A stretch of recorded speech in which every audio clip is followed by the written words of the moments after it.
What are you saying in round 3? Running back. This is where the Rams took Blake Corum. Running back in round 3. Running back. Okay, so let's talk about that for a second. Yeah. There's a lot of people that are going to want the Niners to take Cam Scatterbo. I just saw an article about it in SI or one of the somebody went up. Niners need Cam Scatterbo. Okay, Grant, I see a great story, but there's way, way, way better guys in the 3rd round. Now, if it's the 5th round, late in the 5th round, and you're talking about Cam Scatterbo because you still need a running back and you haven't taken one, it's the 5th round, then I'm all about him. But in the 3rd round, I'd rather have Travion Henderson. I'd rather have Quinshon Judkins. I'd rather have Dylan Sampson. Much rather have DJ Giddens, Devin Neal, Bashal Tutin. I love RJ Harvey. There's also been a lot of talk. I just read this today, Grant.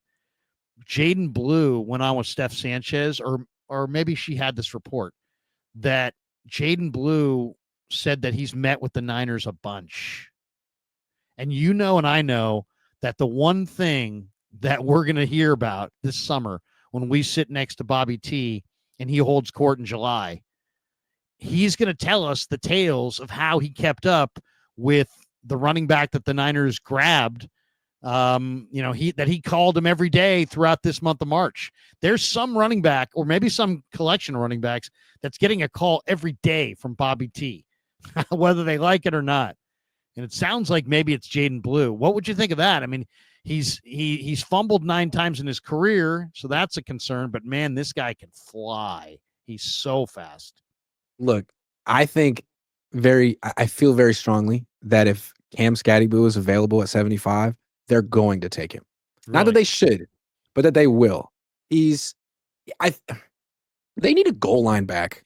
I don't think they can just give it to McCaffrey anymore. I mean, I think they have to be a lot more careful with McCaffrey going forward. They can throw him the ball, but I think the days of him being the bell cow, 20 carries, goal line, I think that's over if they want to be smart. And Garendo, too. He's not a goal line back. They had issues on the goal line last year. Cam Scatterbo replaces that Debo runner, the guy who breaks tackles. And he also, he had 500 receiving yards last year. I think he's the kind of player that Kyle Shanahan loves. He's physical. He won't run out of bounds. And he's versatile. He can catch passes. He kind of replaces Jordan Mason. I think he's more of the kind of running back that Kyle wants. Like, Jordan Mason's really good, but he's not much of a receiver, and he wasn't really that great in short yardage either. So I think they're taking Cam Scatterbo if he's there. He might not be there. He might not. If you don't want him, hope he's not there, because I think Kyle can't freaking resist. I'm calling it right. I've been saying it for months. I'm not backing off this. I know Kyle Shanahan. It's so funny because I was trying to predict this, of course, the same, right? I'm trying to predict what are they going to do.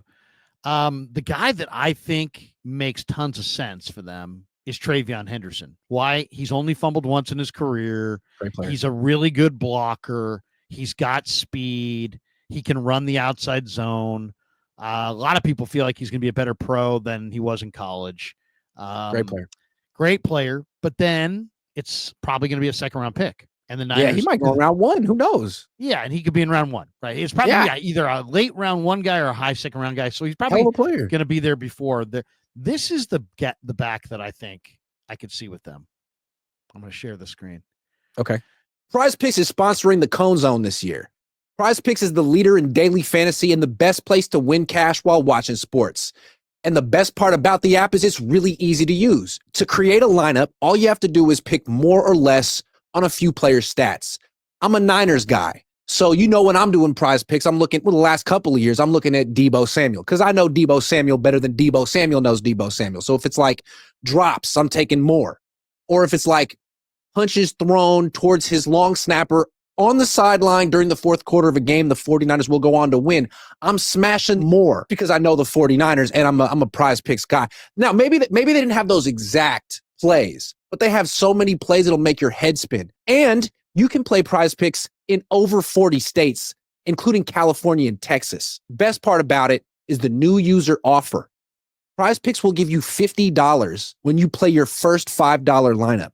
So win or lose, you'll get $50 just for playing. That sounds like a win to me.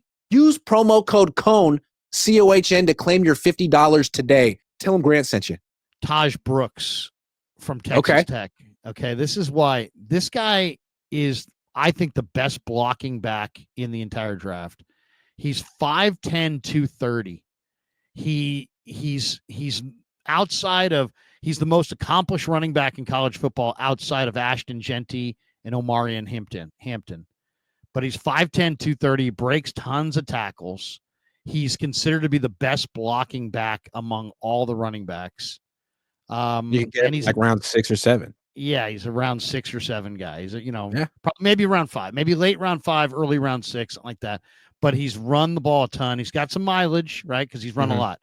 But 5'10", 230, and this guy, he runs through people. He runs through arm tackles. He's really good. But hold on, for the sake of this exercise, if we're taking a running back here, I'm predicting they would take Scatterboo, or how I think I'm pronouncing it. Is it not Scatterboo? It is Scatterboo. Scatterboo. Okay, Scatterboo. Yeah. Which running back would you take at 75? If you had to take a running back? I'll Devin Neal, Dylan Sampson, DJ Giddens. See, here's the thing. 75, and I'm just going to try to be honest about this. Travion Henderson on the board I'm looking at is gone by then. And right. Quinshon Judkins is also gone by then. I'd probably take those guys if they were there. And Quinshon Judkins is listed at 72 here. So he could be there. He could not be there. Then you're looking at that next tier. And that next tier includes Dylan Sampson from Tennessee, remarkably accomplished. Devin Neal from Kansas, very fast. DJ Giddens, who's got a very powerful cutting style. Tootin, who runs in the 4.3s. But I love RJ Harvey. And RJ Harvey is just awesome. Let me see if I can. I do want to show you this because this is amazing. Warren Sharp. Do you follow Warren Sharp on the? I do. He's just such a freaking sharp guy, right? I mean, he really is sharp. I mean, he had a thing the other day, and let's see if I can find it on this back, RJ Harvey, and it's like, whoa, this guy really is good. And it's like he's so good at kind of like sifting through. He is. The numbers and then finding the numbers that really matter. And if I can find it, but RJ Harvey, Grant, just great runner, really explosive, 4.4 flat speed, just real short, 5'8", but 210 pounds, but 4.4 flat. You know what I mean? And he just has great leg power. He can catch it. He can get to the outside zone. Here's I'll share the screen on this one. This is Warren Sharp's tweet on this. This is what Sharp had. That's pretty amazing breakdown. He's like, RJ Harvey, 4.4 flat 40, 18.5 mile an hour at 10 yards, which was number 1 in the class. 14% of his runs gained 15 yards or more, number 2 in the class. 8.2 yards per carry on outside runs. I mean, that he's made to play in this offense, which is number 1, by the way, in the class. 93rd percentile explosion score in the jumping drills. So we got a little Darren Sproles here. This guy's legs. I mean, it's hard to tell in this picture, but he's got powerful, short, fast. This guy 4.4 flat, but really powerful. Small, like Sproles, but with more power to get through the hole. So I thought Sproles was one of the best players of his generation. I love Darren Sproles. Yeah, and Sproles is a great one. That's a great name because he is very similar. They're both like electric. You know what I mean? That kind of speed. So I like. And the Niners really they suffered when they didn't have that skill set in their offense. So like as good as Jordan Mason was, and he's a hell of a player. They need someone who's truly electric, big play guy. And, maybe it's this guy. I still think they're taking Scatterboo. I still think they're taking Scatterboo. They're taking Scatterboo.